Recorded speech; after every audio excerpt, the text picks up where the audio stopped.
পরিবারের উপার্জনক্ষম ব্যক্তিকে হারিয়ে শোকে স্তব্ধ স্বজনরা। গ্রিস উপকূলে 10 যুবকের মৃত্যুতে সুনামগঞ্জে ভুক্তভোগীদের পরিবারে চলছে আহাজারি। দিরাই উপজেলার তারাপাশা গ্রামের 70 বছরের বৃদ্ধ আব্দুল গনি তার ছোট ছেলে সাজিদুর রহমানকে 12 লাখ টাকা জোগাড় করে গ্রিসে পাঠানোর ব্যবস্থা করেন। ছেলের মৃত্যুর খবরে অঝরে কাঁদছেন বাবা।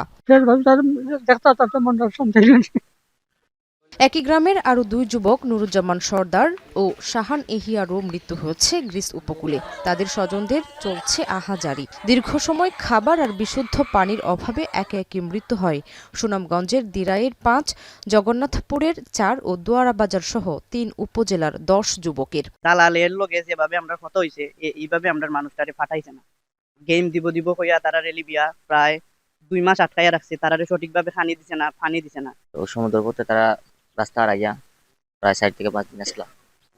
তারপরে আমরা গতকালকে 12টার সময় আমরা আমার এক বন্ধুর মাধ্যমে জানতে পারছি যে ভাই মারা গেছেন। এদিকে দিরাই উপজেলার নির্বাহী কর্মকর্তা জানান, মরদেহ দেশে দ্রুত ফিরিয়ে আনতে মন্ত্রণালয়ে জানানো হয়েছে। প্রবাসী কল্যাণ মন্ত্রণালয় বা পররাষ্ট্র মন্ত্রণালয় তারা এটার এটা ভালো দিতে পারবে, কিন্তু আমি এই পর্যন্ত ওই মন্ত্রণালয় বা ওই ধরনের থেকে কোনো যোগাযোগ আমার সাথে এখনো হয় নাই। আমার জানানো হয়েছে। এর আগে লিবিয়া থেকে ইউরোপে যাওয়ার পথে গ্রিস উপকূলে খাবার ও পানি সংকটে 6 দিনে 22 অভিবাসন প্রত্যাশীর মৃত্যু হয়।